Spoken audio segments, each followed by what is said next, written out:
إن الحمد لله نحمده ونستعينه ونستغفره ونتوكل عليه ونعوذ بالله من شرور أنفسنا ومن سيئات أعمالنا من يهده الله فهو المهتد ومن يضلل فلن تجد له وليا مرشدا أشهد أن لا إله إلا الله وحده لا شريك له وأشهد أن محمدا عبده ورسوله. En el nombre de Allah, clemente, misericordioso, que la paz y las bendiciones sean con el profeta Muhammad sallallahu alayhi wa sallam. Atestigo que no hay Dios sino Allah y que nada ni nadie merece la adoración sino Él, y atestigo que Muhammad es el siervo, el mensajero y último de los profetas enviados por Allah a la humanidad. Alabado sea Allah, Señor del universo, solo a Él imploramos y pedimos ayuda. Esta clase es para presentar y hacer conocer el Islam, porque el Islam ha cambiado la vida de innumerables personas y sin embargo continúa siendo desconocido para muchos y malentendido por millones, por lo cual decidimos hacer estas clases para presentar el Islam de una manera breve y concisa. Estas clases son un resumen de los distintos temas que son necesarios para comprender el Islam, para presentar las herramientas necesarias para la correcta comprensión de una religión que desde hace más de 1400 años es la forma de vida y guía de un quinto de la población mundial. ¿Qué es el Islam? El Islam significa sumisión a Dios, único merecedor de nuestra sumisión y de nuestra adoración. También significa paz, que es la consecuencia natural del sometimiento y entrega a la voluntad de Dios. El Islam es la restauración del monoteísmo a su original pureza esencial que Dios había revelado a los seres humanos ya desde Adán, el primer hombre y primer profeta, y que luego le sucedieron muchos profetas, entre ellos Abraham, Moisés, Jesús, la paz sea con todos ellos. El monoteísmo se había visto comprometido como resultado de las desviaciones, idolatrías que paulatinamente alejaban a los hombres de las revelaciones hechas a los profetas anteriores. Por lo tanto, era necesaria una nueva revelación que sea definitiva y universal, que restableciera de manera firme, clara y precisa la relación primordial, la conexión directa entre el ser humano y su creador. Por eso el Islam no es una religión inventada o nueva, sino la cumbre del mensaje monoteísta que difundieron todos los profetas.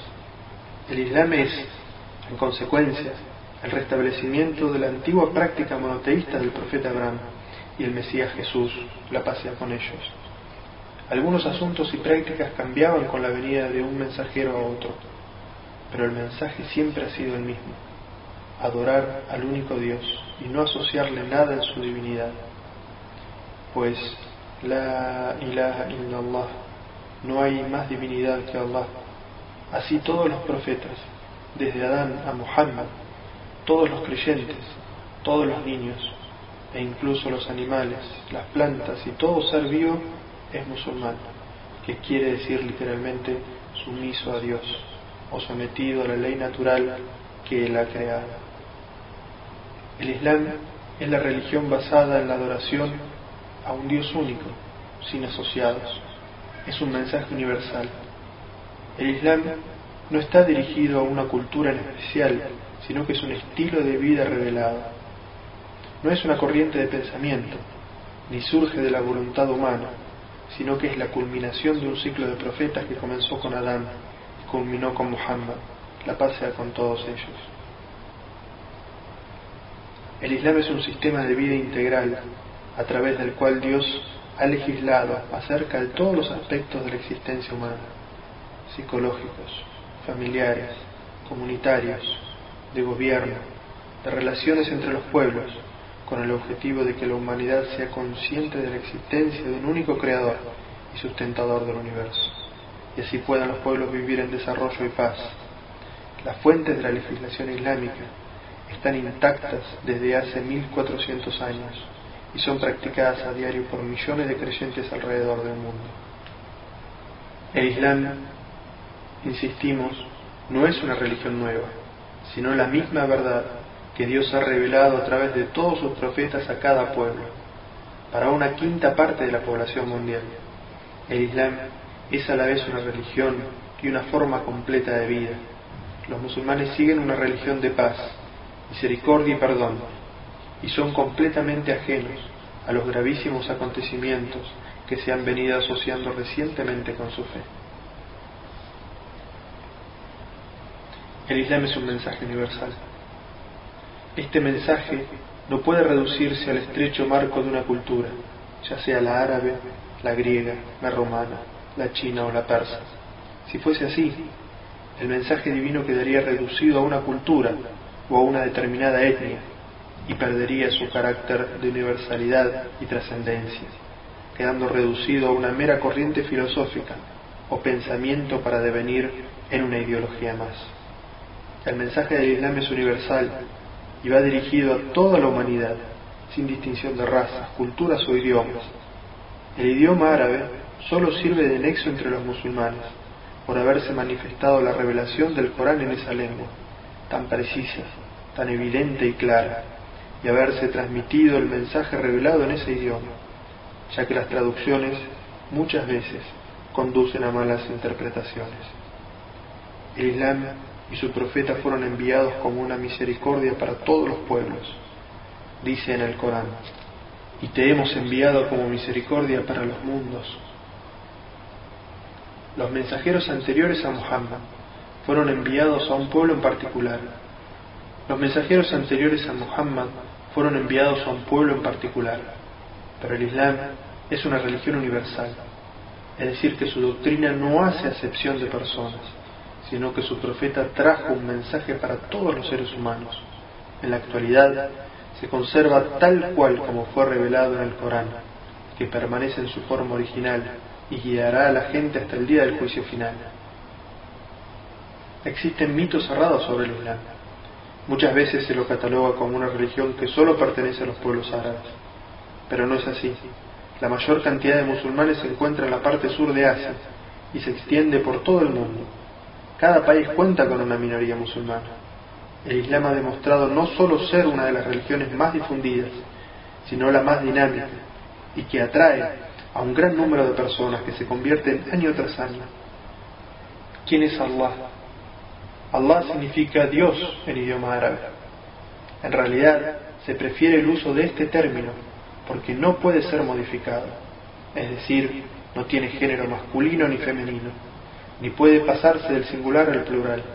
Es una palabra única, es el nombre de Dios. El vocablo Allah hace alusión al Dios único y verdadero, sublime creador y sustentador del universo. No existe nada ni nadie como Él. Él es Dios. Tiene bellos nombres y sublimes atributos divinos que le son propios.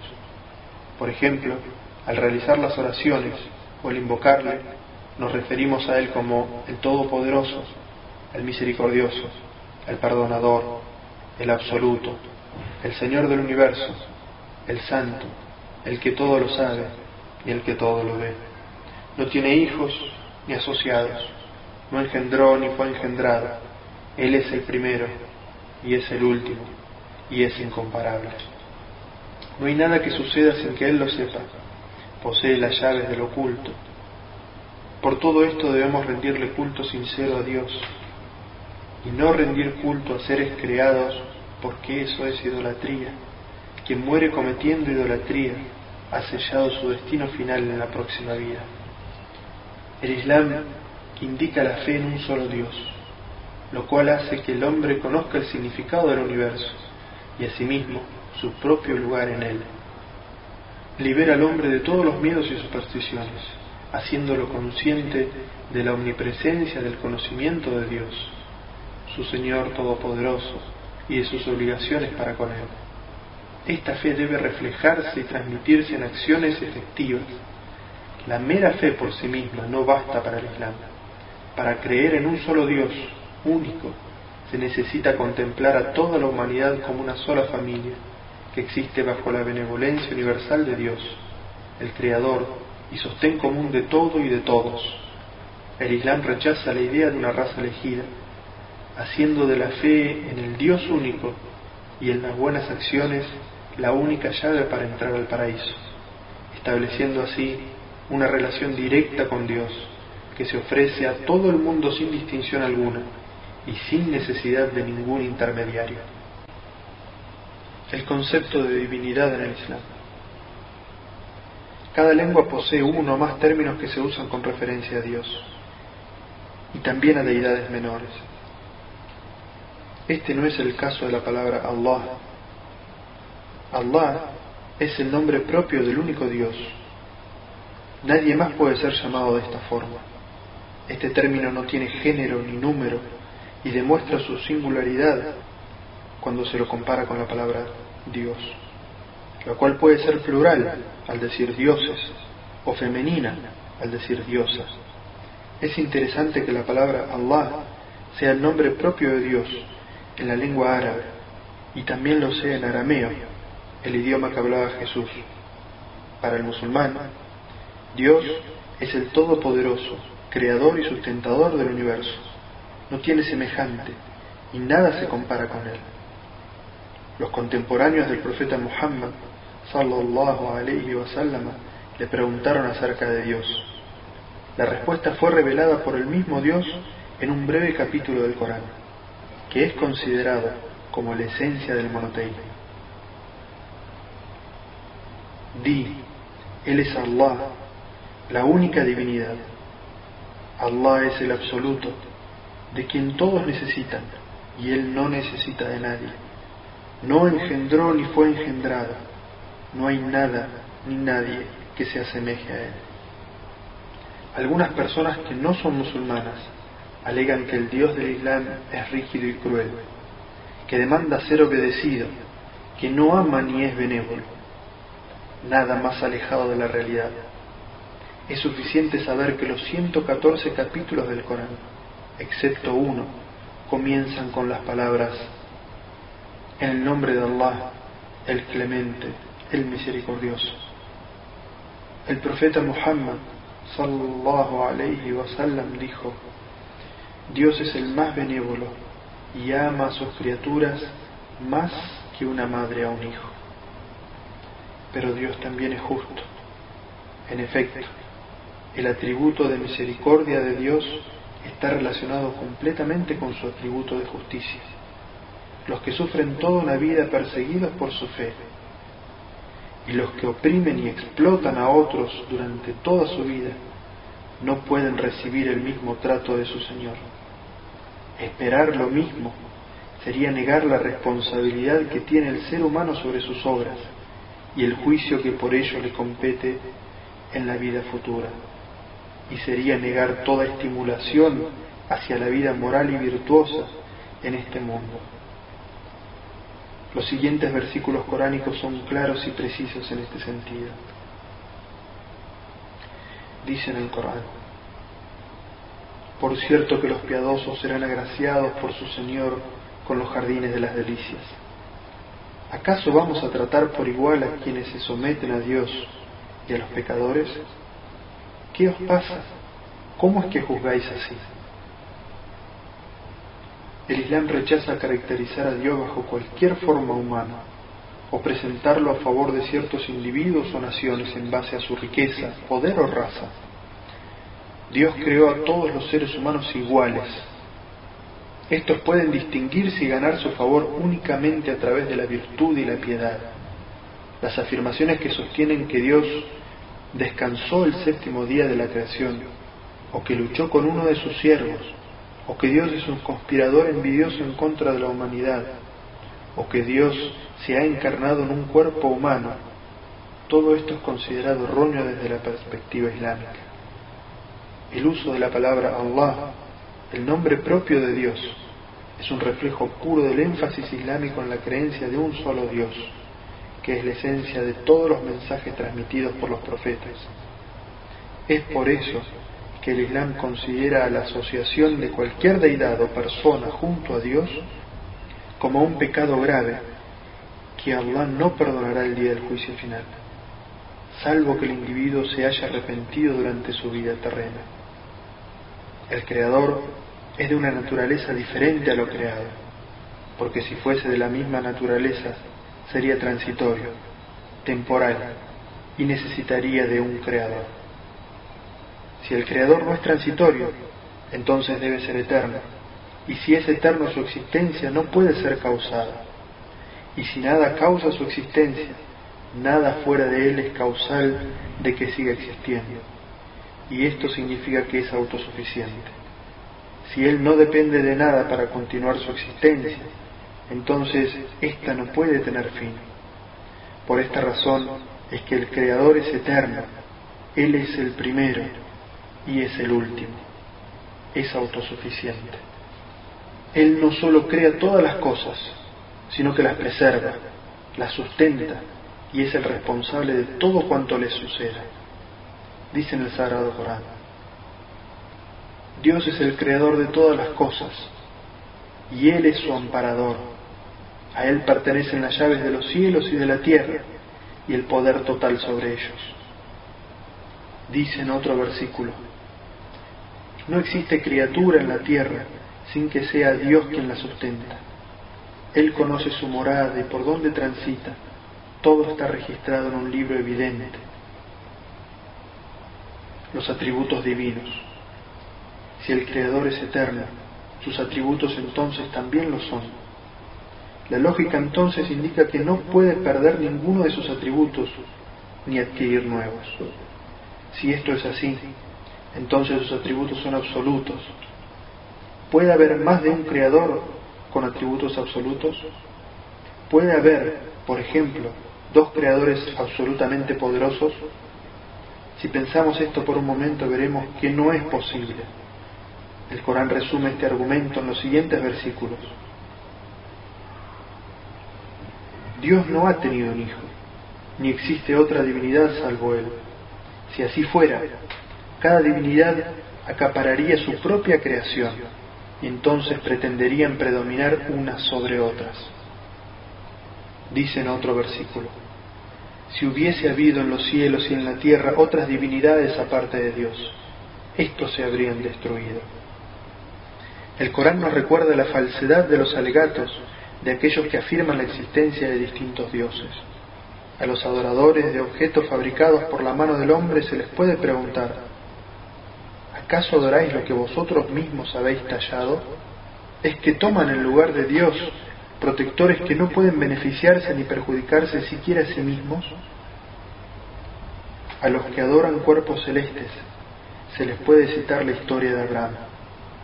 Dice este versículo del Sagrado Corán: y al llegar la noche vio una estrella, y con el fin de hacer que su pueblo reflexionase les dio ejemplos que ellos podrían entender, y les dijo: este es mi Señor. Pero cuando desapareció exclamó: no adoro a los que se ausentan. Luego, al ver la luna aparecer, dijo: este es mi Señor. Pero cuando desapareció exclamó: si no me guía mi Señor, me encontraré entre los extraviados. Y cuando vio salir el sol dijo: este es mi Señor, este es más grande aún. Pero cuando desapareció exclamó: oh pueblo mío, soy inocente de lo que le asociáis, me consagro a quien creó los cielos y la tierra, soy monoteísta y no de los que le asocian copartícipes. El concepto de monoteísmo en el Islam. Ser musulmán significa sumiso a Dios y creer en la unicidad de Dios, que Él es el único creador, preservador, sustentador. Esta creencia, llamada el monoteísmo en el señorío y dominio, de por sí no es suficiente para ser creyente. Los idólatras contemporáneos del profeta, sallallahu alaihi wasallam, sabían y creían que solo Dios podía hacer todo esto, y sin embargo, eso no los hacía musulmanes. El monoteísmo del señorío y el dominio se ve complementado por el monoteísmo en la adoración, es decir, que solo Dios tiene el derecho legítimo a ser adorado. Dice en el Sagrado Corán: oh gente del libro, no os extralimitéis en vuestra religión, no digáis acerca de Dios sino la verdad. Ciertamente el Mesías, Jesús, hijo de María, es el mensajero de Dios y su palabra, que depositó en María, y un espíritu que proviene de Él. Creed, pues, en Dios y en sus mensajeros. No digáis que es una Trinidad. Desistid, pues es lo mejor para vosotros. Por cierto que Dios es la única divinidad, glorificado sea. Es inadmisible que tenga un hijo. A Él pertenece cuanto hay en los cielos y la tierra. Es suficiente Dios como protector. Cuando la fe penetra en el corazón, la persona experimenta un sentimiento de agradecimiento a Dios, que es la esencia de la adoración. El sentido de agradecimiento es tan importante que el que no cree en Dios es llamado kafir, que quiere decir quien niega la verdad, aquel que es desagradecido, y también quien es rebelde contra aquel que lo ha creado. El creyente ama y agradece a Dios por la generosidad que Él le ha concedido, consciente que sus buenas obras, físicas o mentales, no pueden ser proporcionales a los favores divinos que ha recibido. El individuo está siempre atento y ansioso porque anhela complacer a su Señor. Este estado mental no puede ser adquirido sin estar consciente de Dios en todo momento. El recuerdo permanente de Dios es la fuerza vital de la fe. De lo contrario, la fe se marchita y desaparece. El Corán trata de desarrollar este sentido de agradecimiento en el corazón del ser humano repitiendo frecuentemente los atributos de Dios. Los musulmanes leen y aprenden su contenido para que la fe crezca en sus corazones. Encontramos algunos de los sublimes atributos de Dios mencionados en los siguientes versículos del Corán. Él es Dios, no hay otra divinidad salvo Él, conocedor de lo oculto y de lo manifiesto. Él es el clemente, el misericordioso. Él es Dios, no hay otra divinidad salvo Él, el soberano, el santísimo, el pacificador, el dispensador de seguridad, el celador, el poderoso. Glorificado sea Dios. Él está por encima de lo que le atribuyen. Él es Dios, el creador, el iniciador y el formador. Suyos son los nombres y atributos más sublimes. Todo cuanto existe en los cielos y en la tierra le glorifica. Él es el poderoso, el sabio. Y dice en otro versículo, Dios, no existe nada ni nadie con derecho a ser adorado excepto Él, el viviente. Se basta a sí mismo y se ocupa de toda la creación. No lo toma somnolencia ni sueño. Suyo es cuanto hay en los cielos y la tierra. ¿Quién podrá interceder ante Él sin su anuencia? Conoce el pasado y el futuro, y nadie abarca de su conocimiento salvo lo que Él quiere. Su trono se extiende en los cielos y en la tierra, y la custodia de ambos no le agobia, y Él es el sublime, el grandioso. ¿Quién es Muhammad? Muhammad, sallallahu alayhi wa sallam, la paz sea con él, conocido en Occidente como Mahoma. Nació en la Meca en el año 571. Su padre murió poco antes que él naciera, y su madre Amina lo entregó al cuidado de una nodriza llamada Halima, para que lo amamantara y creciera con los aires puros del desierto. Después de la muerte de su madre, fue criado por su abuelo, y luego por su tío Abu Talib, de la respetada tribu de los Quraysh. Durante su juventud, el profeta, sallallahu alayhi wa sallam, fue protegido por Dios y alejado del mal comportamiento del paganismo de su pueblo. Cuando creció y fue un hombre maduro, la gente comenzó a admirarlo por sus buenos modales y excelente carácter. Era elocuente en sus palabras, veraz y sincero. Lo apodaban el confiable. A los 25 años se casó con Hadilla, una prestigiosa mujer que pertenecía a una familia de comerciantes y era 15 años mayor que él. Muhammad, sallallahu alayhi wa sallam, tenía una profunda naturaleza religiosa. Solía retirarse a meditar a una cueva en un monte llamado La Luz. A los 40 años de edad, mientras se encontraba en el monte, recibió por primera vez la revelación de Dios a través del ángel Gabriel, quien le transmitió los primeros versículos del Sagrado Corán. Estas revelaciones continuaron durante 23 años, hasta conformar lo que hoy conocemos como el Sagrado Corán.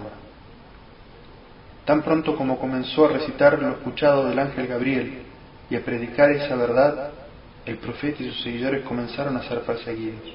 Esta situación llegó a ser tan despiadada que Dios le dio la orden de emigrar de la Meca, ciudad en ese entonces de idólatras y materialistas, a la ciudad de Medina, iniciándose en ese momento el comienzo del calendario musulmán, o más conocido como la Égira. En la ciudad de Medina se construyó la primera mezquita islámica. El profeta Muhammad sallallahu alaihi wasallam nunca aprendió a leer ni a escribir. Era iletrado aún después de recibir la revelación divina. Con el paso del tiempo, los musulmanes volvieron a la Meca, estableciendo allí el Islam definitivamente. Antes de su muerte, a los 63 años, el Islam se había difundido por toda Arabia y luego se extendió desde Oriente hasta Occidente. Estableció las bases sociales de una sociedad basada en la justicia y la verdad. ¿Qué es el Corán? El Corán es la palabra de Dios revelada a Muhammad por medio del ángel Gabriel. La revelación fue memorizada y posteriormente escrita. El Corán ha permanecido intacto de toda tergiversación por más de 14 siglos. El término Corán procede del árabe al-Qur'an, que significa la lectura o la recitación. Este libro recoge las diferentes revelaciones de Dios a Muhammad durante los casi 23 años de su vida profética. Está dividido en 114 suras o capítulos, unos más extensos que otros. El más breve contiene solo 3 versículos y el más amplio 286 extensos versículos. Algunos capítulos fueron revelados en la Meca y otros en Medina. Los capítulos y versículos de Meca se refieren a las bases de la doctrina, como el monoteísmo, la resurrección, el día del juicio. Y los que fueron revelados en Medina corresponden a la legislación, tanto de los actos de adoración como de las relaciones jurídicas y humanas. Investigadores tanto islámicos como no islámicos coinciden en la integridad que sustancialmente ha mantenido el texto del Corán a lo largo de la historia. A diferencia de las escrituras divinas anteriores, el Corán fue preservado en el corazón de los creyentes a través de su memorización. No se mantuvo en las manos de ningún clérigo ni grupo que pudiera tergiversar su contenido, sino que siempre estuvo al alcance de todos los musulmanes, ya que lo recitaban en sus oraciones diarias. Después de realizar un estudio sobre el Corán, Maurice Bucaille, un cirujano francés interesado en los aspectos científicos del Corán, dijo: gracias a su indiscutida autenticidad, el texto del Corán mantiene un lugar único entre los libros de la revelación. El concepto de adoración en el Islam. La adoración, según el Islam, se refiere a la purificación del ego y a la vez a la vida diaria del ser humano. La base de la adoración reside en el hecho de que los seres humanos son criaturas y siervos de Dios, su Creador y Señor, quien juzgará sus obras en el más allá. Así, el acercamiento del ser humano hacia Dios es en estrecho contacto, con reverencia, espíritu de devoción y humilde sumisión. En algunas religiones, la adoración es un modo de desarrollar una actitud de ascetismo y aislamiento de la vida natural. En estas religiones se trata de desarrollar una mentalidad que desprecia la alegría y el goce de los placeres lícitos del mundo. Existen otras religiones que consagran ciertos lugares para la adoración, prohibiendo que se realice en cualquier otro lugar. Hay también religiones en las que la adoración solo puede ser realizada en presencia de un director, llamado sacerdote. Así, la naturaleza y las formas de la adoración varían de una religión a otra. En el Islam, la adoración está directamente relacionada con el hecho de que los correctos cimientos para una vida buena y sana son la solidez en las creencias y pensamientos, pureza de espíritu y rectitud en las acciones. A través de la creencia en la unicidad de Dios, el Islam purifica la creencia de las personas de todos los mitos y supersticiones. El politeísmo y la idolatría son contrarias al Islam y degradan al ser humano a un nivel incompatible con su dignidad. El Islam lucha contra la idolatría y el politeísmo, sea cual fuere su forma y la expresión en que se encuentre. En cuanto a la erradicación de la idolatría, el Islam considera sus más imperceptibles formas. incluso aquellas creencias y prácticas que no parecen idólatras para quienes las practican. Una de las manifestaciones de este aspecto es que el Islam prohíbe la oración ritual frente a una tumba y tampoco permite el juramento en nombre de nadie salvo Dios. Todo esto demuestra el total rechazo del Islam hacia la idolatría. Características de la adoración. Los rasgos característicos de la adoración propuesta por el Islam pueden quedar comprendidos de la siguiente forma. Primero, no existen intermediarios. El Islam libera la adoración de toda servidumbre a cualquier intermediario entre el ser humano y su Creador. Y el Islam crea una unión directa entre el ser humano y su Señor, haciendo así innecesaria la intervención de intermediarios. Los sabios y eruditos, considerados doctos en el Islam, sheikh, alim, no son intermediarios entre el hombre y Dios, y ni siquiera tienen el derecho a legislar actos de adoración dirigidos a Dios. Son considerados seres humanos a los que se les ha impuesto la tarea adicional de enseñar a aquellos que carecen de los conocimientos básicos.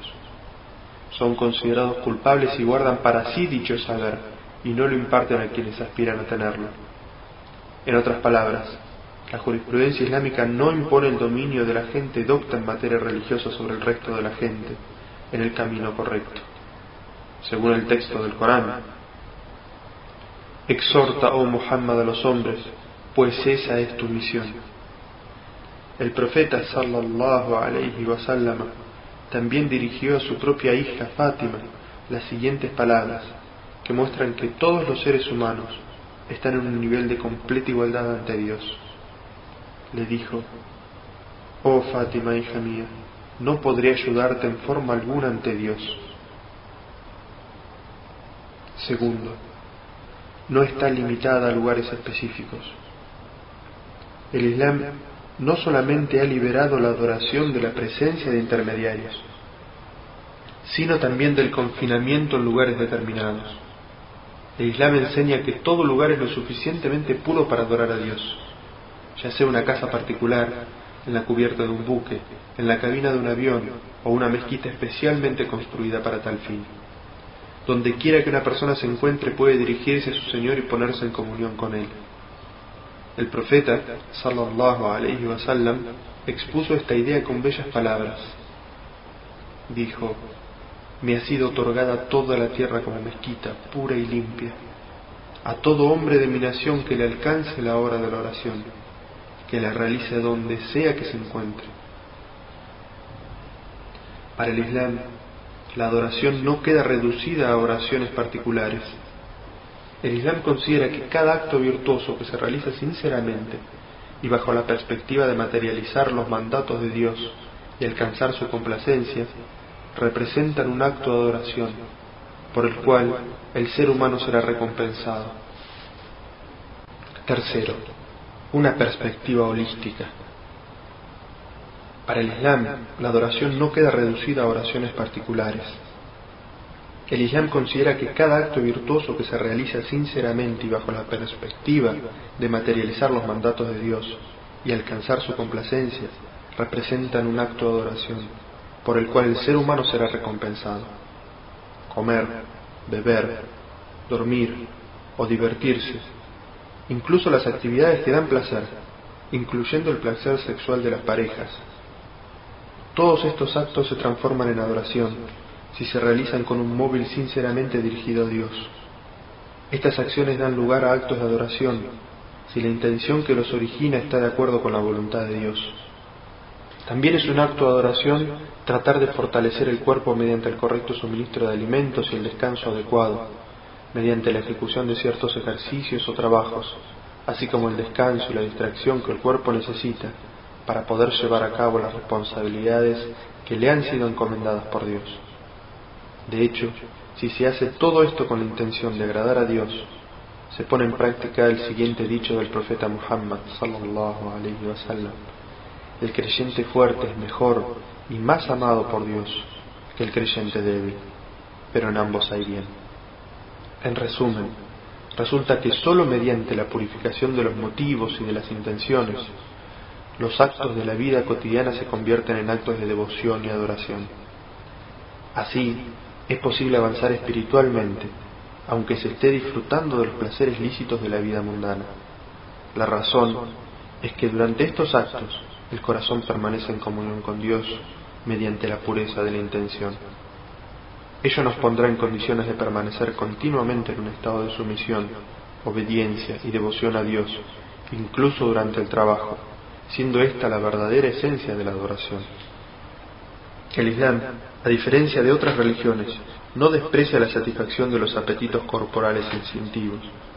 Es más, el Islam no considera en modo alguno que abstenerse de satisfacer estos deseos signifique mayor piedad y virtud que satisfacerlos. El Islam quiere que la persona disfrute de los placeres y de las cosas buenas que la vida proporciona, siempre que no se violen los límites de legitimidad ni los derechos ajenos, ni eche por tierra los buenos principios morales, ni perjudique los intereses generales de la sociedad.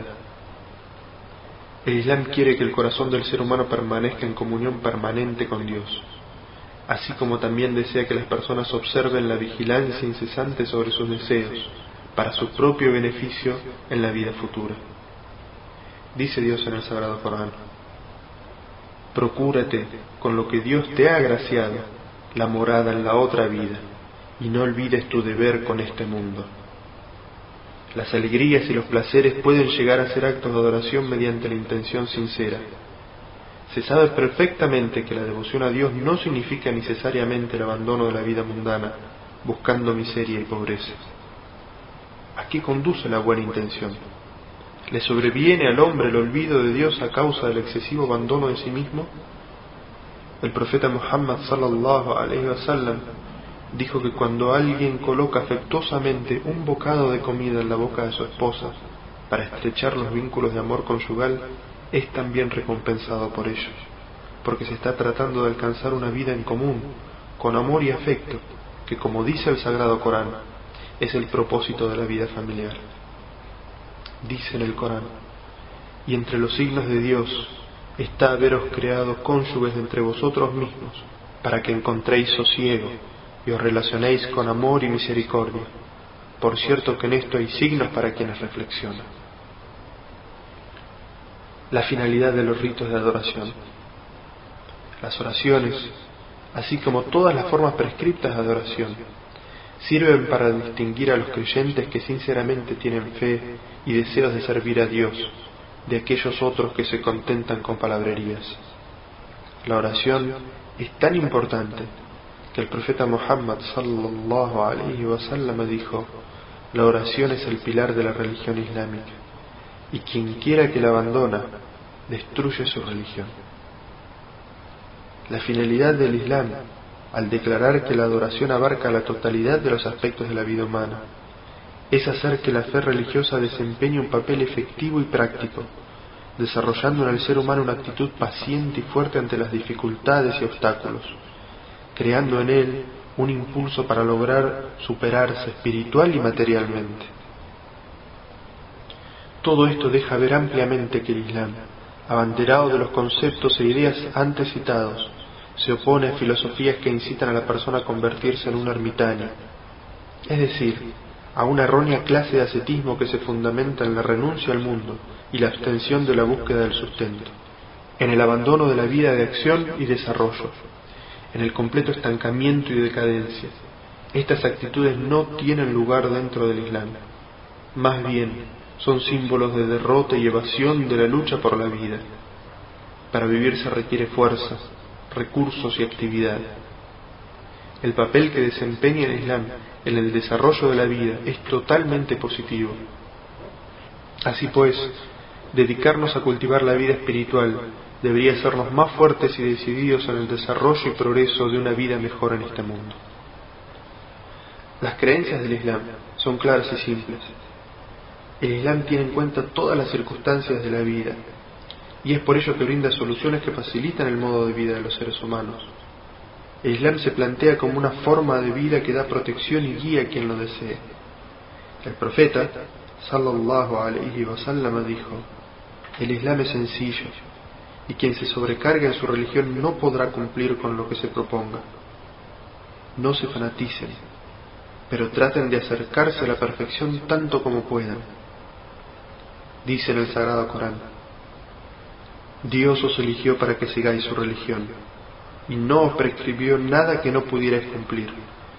Esta es la religión monoteísta de vuestro padre Abraham. Dios os llamó musulmanes anteriormente, y también fueron llamados así en esta revelación. Y dice en otro versículo del Sagrado Corán: Dios no exige a nadie por encima de sus posibilidades. La consigna del Islam: moderación en todos los asuntos. El ser humano necesita constantemente del equilibrio para vivir en armonía y paz. El Islam busca este equilibrio en todos los aspectos de la vida y aleja a la gente de toda clase de extravagancias y fanatismos. Tiene un profundo interés por lo espiritual, al igual que se preocupa del bienestar material de las personas.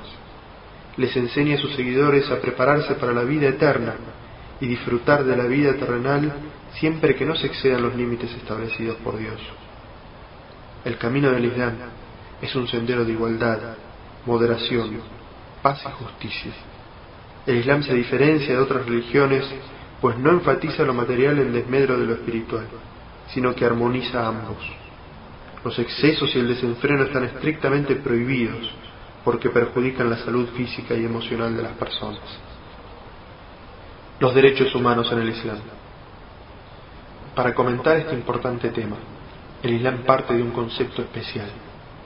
Dios es el único y absoluto dueño del universo, el soberano que da fortaleza y el que alimenta, el misericordioso cuya clemencia alcanza a todos los seres humanos, otorgándoles dignidad y honor. Todas las personas son iguales en el Islam, y no se debe discriminar a causa de nacionalidad, color o raza. Cada ser humano es igual a sus semejantes, y la humanidad forma una comunidad fraternal al servicio del Creador del universo. En este concepto espiritual, el concepto islámico de la unicidad divina es dominante y central, y comprende necesariamente el concepto de la unidad humana y la fraternidad entre todos los seres humanos. Un Estado islámico puede ubicarse en cualquier lugar de la tierra, pero el Islam no limita los privilegios y los derechos del hombre a las fronteras de su propio Estado. El Islam estableció el marco de los derechos humanos, fundamentales y universales para toda la humanidad, derechos que deben ser observados y respetados en todas las circunstancias. El Sagrado Corán afirma claramente: Oh creyentes, sed firmes con los preceptos de Dios, dad testimonio con equidad, y que el rencor no os conduzca a obrar injustamente. Sed justos, porque de esta forma estaréis más cerca de ser piadosos. Cuando hablamos de los derechos humanos en el Islam, debemos considerar que estos derechos fueron otorgados por Dios, y no por un gobernante o una asamblea legislativa. Los derechos otorgados por gobernantes o asambleas pueden suspenderse de la misma manera que han sido concedidos. En el Islam, los derechos humanos son conferidos por Dios, y en consecuencia, ninguna asamblea legislativa del mundo, ningún gobierno de la tierra, tiene el derecho de abrogarlos. Tampoco se trata de los derechos humanos fundamentales conferidos sobre un papel para ser exhibidos y luego denegados en la realidad. Las proclamaciones y resoluciones no pueden ser comparados a los derechos que Dios sanciona, ya que los primeros no se aplican a todas las personas. En cambio, los segundos constituyen un compromiso permanente para todo creyente. Citaremos algunos textos del Corán y la tradición profética que hace 1400 años mencionaron los derechos humanos garantizados por el Islam. Primero, el derecho a la vida y el respeto a la propiedad. El profeta Muhammad sallallahu alaihi wasallam declaró en el sermón que pronunció durante la peregrinación: vuestras vidas y vuestros bienes son sagrados. Segundo, la salvaguarda del honor.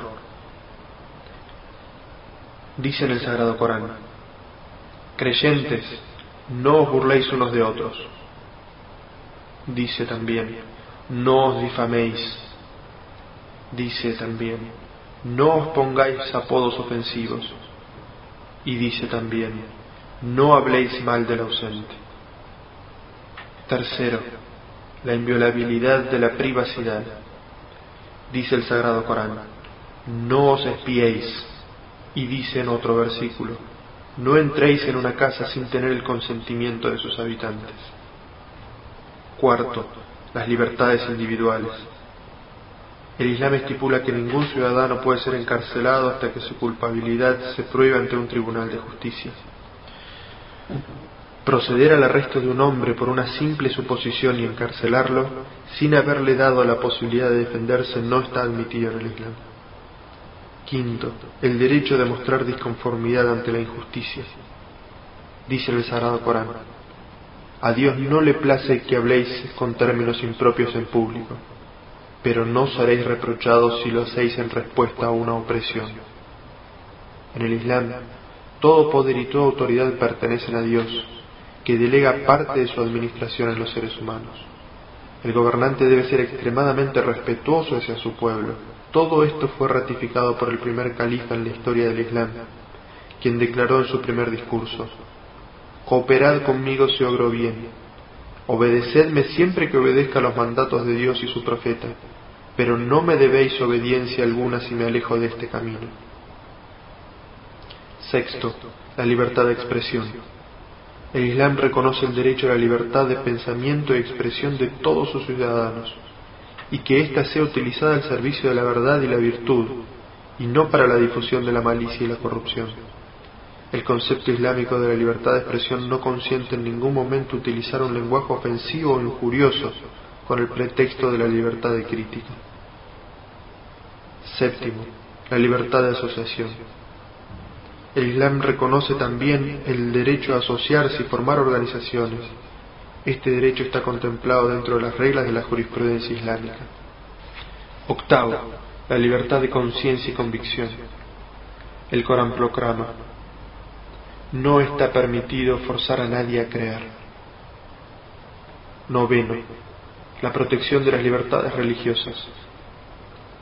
Paralelamente a la libertad de conciencia, el Islam reconoce al individuo su derecho a ser respetado por sus convicciones religiosas y le garantiza que nada atentará contra este derecho. El Corán dice: no está permitido forzar a nadie a creer. Décimo, el derecho de asistencia a las necesidades básicas. El Islam reconoce a los necesitados el derecho a ser ayudados y asistidos. Dijo el profeta Muhammad sallallahu alayhi wa sallam: toda persona que tenga excedente debe contribuir a satisfacer las necesidades de los pobres y los más desvalidos. Décimo primero, la igualdad ante la ley. El Islam afirma que los ciudadanos deben disfrutar de una igualdad completa y absoluta ante la ley. Décimo segundo, los gobernantes y ricos no están por encima de la ley. Una mujer perteneciente a una familia noble e influyente fue arrestada por un robo. El caso fue llevado ante el profeta sallallahu alayhi wa sallam, y algunas personas pidieron la conmutación de la pena.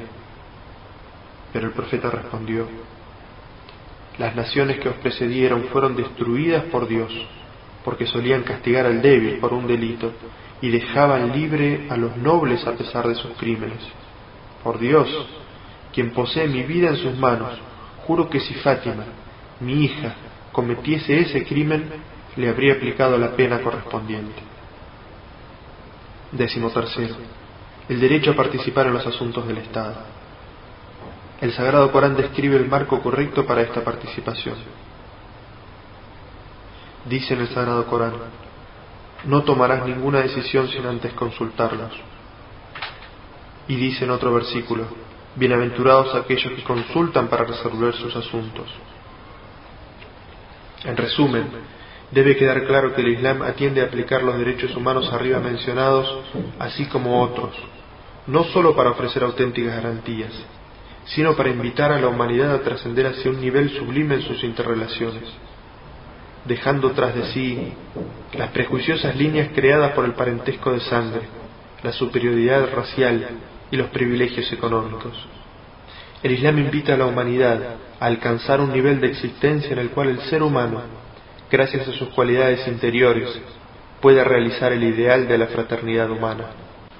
La moral y los valores. El Islam ha establecido derechos universales y fundamentales para la humanidad.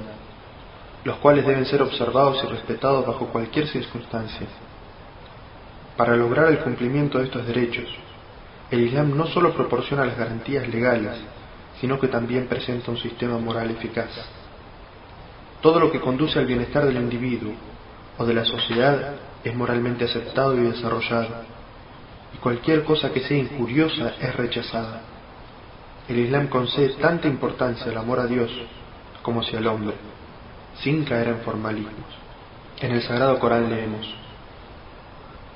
la piedad no consiste en orientarse hacia el oriente o el occidente, sino que consiste en creer en Dios, el día del juicio, los ángeles, los libros revelados, los profetas, hacer caridad, a pesar del apego que se tiene por los bienes, a los parientes, huérfanos, pobres, viajeros, insolventes, mendigos y cautivos, hacer la oración, ofrecer ayuda solidaria a los más necesitados, cumplir con los compromisos contraídos, ser paciente en la pobreza, la desgracia y en el momento de enfrentamiento con el enemigo.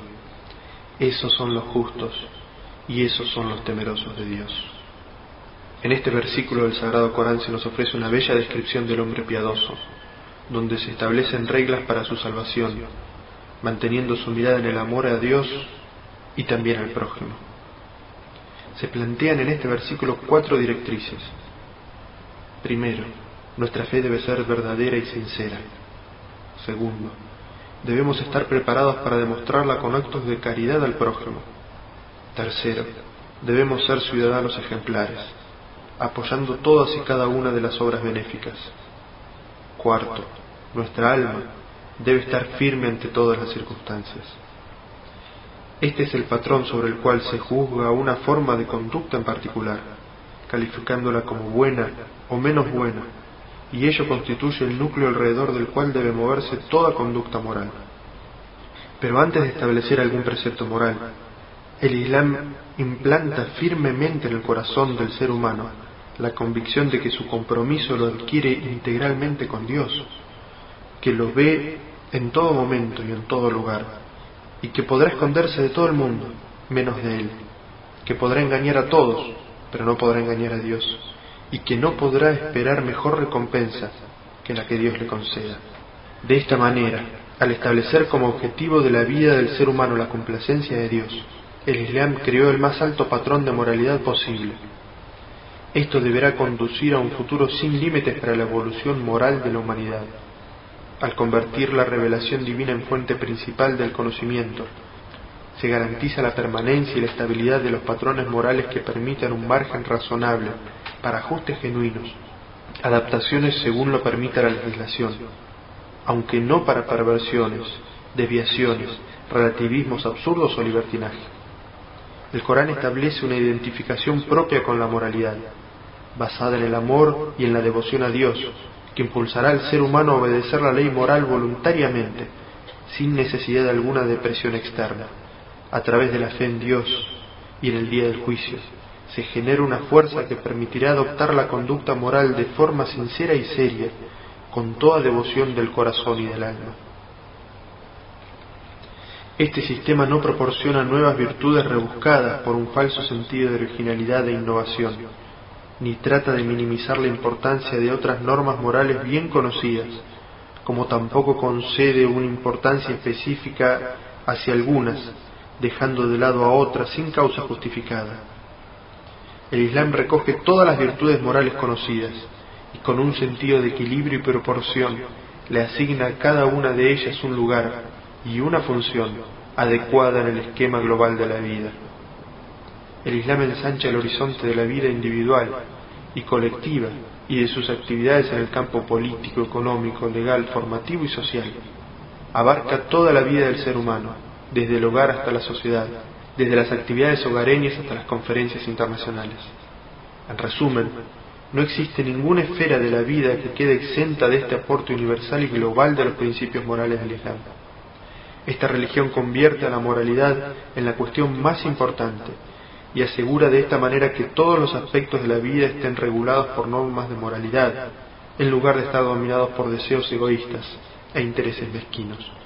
El Islam estipula para el ser humano un sistema de vida basado en la bondad, invoca a la humanidad a practicar la virtud y establecerla para erradicar el vicio, buscar el bien y rechazar el mal. El Islam desea que prevalezca el veredicto de la conciencia y la virtud. Los que responden a este llamado quedan agrupados en una sola comunidad y se les da el nombre de musulmanes. Y el objetivo singular en el que se basa la formación de esta comunidad es llevar a cabo un esfuerzo organizado para establecer y practicar la bondad, así como para suprimir y erradicar el mal. A continuación mencionaré algunas de las enseñanzas morales básicas para diversos aspectos de la vida del musulmán. Abarcan el amplio aspecto de la conducta moral personal, así como también sus responsabilidades sociales. Humildad, modestia, control de las pasiones y deseos, veracidad, integridad, paciencia, constancia y el cumplimiento de las promesas son valores morales en los cuales insiste y una vez el Sagrado Corán. Dice en un versículo: Dios ama a los perseverantes. Dice en otro versículo: y apresuraos a alcanzar el perdón de vuestro Señor y un paraíso tan grande como los cielos y la tierra, reservado para los piadosos.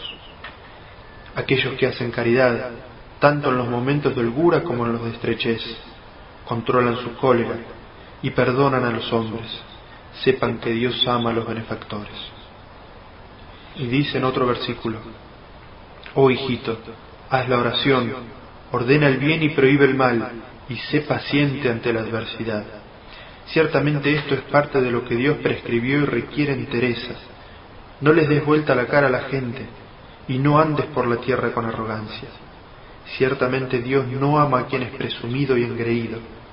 Sé modesto en tu andar, y no levantes tu voz, que ciertamente la voz más desagradable es la del asno. En una forma que resume el comportamiento de los musulmanes, el profeta Muhammad sallallahu alayhi wa sallam dijo: mi Señor me dio 9 indicaciones. Permanecer devoto a Dios tanto en privado como en público. Hablar con justicia, tanto si estás irritado como si estás contento. Mostrar moderación, tanto en la pobreza como en la riqueza. Volver a establecer la amistad con aquellos que la hayan roto contigo. Darle a aquel que te rechace, y que disponga siempre lo que es correcto. Las responsabilidades sociales. Las enseñanzas del Islam referente a las responsabilidades sociales están basadas tanto en el afecto y el respeto como en la solidaridad con el prójimo. Dado que algún precepto general de bondad probablemente llegue a ignorarse en alguna situación concreta, el Islam insiste en actos de bondad específicos y define las responsabilidades y derechos de diferentes relaciones. En un círculo de relaciones que se amplía gradualmente, primero nuestra familia, padres, cónyuge, hijos, luego con los demás parientes, vecinos, amigos y conocidos, huérfanos y viudas, y desde luego con los necesitados de la comunidad y de toda la humanidad. Esta responsabilidad se extiende al aspecto del medio ambiente y la ecología. Las responsabilidades hacia los padres. En las enseñanzas del Islam se insiste repetidamente en el respeto y cariño a los padres, siendo esto muy importante en la expresión de la fe del musulmán. Dice en el Sagrado Corán: tu Señor ha ordenado que no adoréis sino a Él, y que seáis benévolos con vuestros padres. Si uno de ellos o ambos alcanzan la vejez, no seáis insolentes con ellos, y ni siquiera les digáis uf, y háblales con dulzura y respeto. Trátales con humildad y clemencia, y ruega: oh Señor mío, ten misericordia de ellos, como ellos la tuvieron conmigo cuando me educaron siendo niño.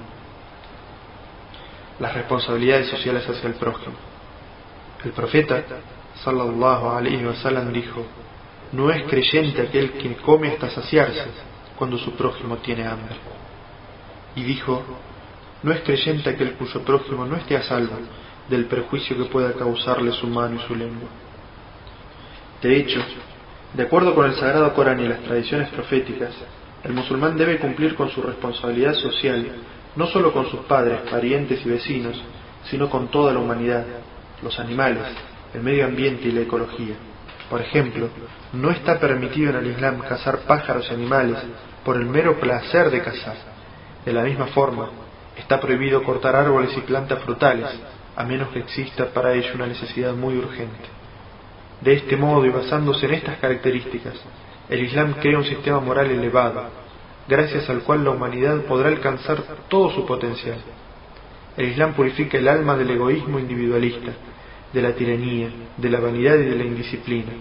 Crea hombres piadosos y devotos a Dios, leales a sus ideales, cultos, llenos de bondad, generosidad y disciplina, que no se comprometen con la falsedad. El Islam induce sentimientos de responsabilidad y moral y fomenta la capacidad de autocontrol. Genera solidaridad, hermandad, misericordia, simpatía, paz, desinterés, ecuanimidad y veracidad escrupulosa respecto a toda la creación y en todas las situaciones. Nutre las nobles cualidades de las que únicamente se puede esperar el bien. Participa y coopera en resolver los problemas económicos y políticos de la sociedad. ¿Cómo ha influido en el mundo la expansión del Islam? Entre las razones para la rápida y pacífica expansión del Islam hay que destacar la sencillez de su doctrina. El Islam proclama la fe de un solo Dios, digno de adoración. También insta repetidamente al hombre para que utilice sus dones de inteligencia y observación. En pocos años, grandes civilizaciones y universidades florecieron, pues según el profeta Muhammad sallallahu alaihi wasallam, la búsqueda del conocimiento es una obligación para cada musulmán. La síntesis de las ideas del Occidente y el Oriente, y del nuevo pensamiento con el antiguo, trajo grandes avances en medicina, matemática, física, astronomía, geografía, arquitectura, arte, literatura e historia. Muchos sistemas de importancia decisiva como el álgebra, la numeración arábiga y el concepto del cero, vital para el progreso de las matemáticas, fueron transmitidos a Europa medieval a través del Islam. Se desarrollaron asimismo instrumentos tan sofisticados como el astrolabio, la brújula y buenos mapas de navegación, que hicieron posible los viajes intercontinentales. No existe y nunca existió un conflicto entre la ciencia y el Islam, por la simple razón de que no hay conflicto entre la naturaleza humana y el Islam.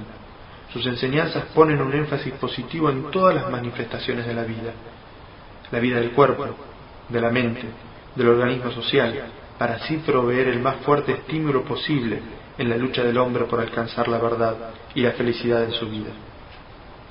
Los musulmanes en el mundo.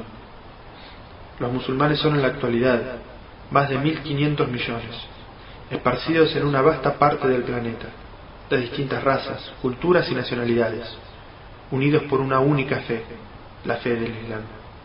Desde el sur de Filipinas hasta Nigeria, el 25% de los musulmanes habita en Pakistán y la India, el 20% al sur del Sahara, el 15% en el sudeste asiático, aproximadamente el 15% viven en el mundo árabe, el 10% en Rusia y China, el 10% en Turquía, Irán y Afganistán.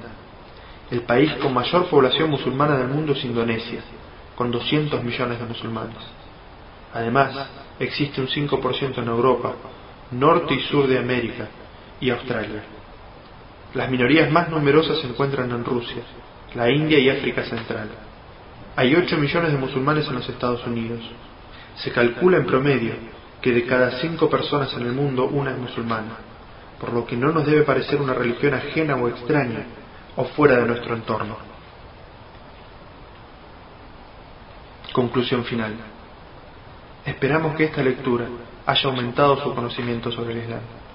Es necesario observar el Islam desde una óptica abierta y objetiva, lejos de todo prejuicio y desconfianza. Quiera Dios aceptar este humilde trabajo como un intento por hacer llegar a los hispanoparlantes el mensaje del Islam, desde sus más auténticas fuentes y por sus propias palabras.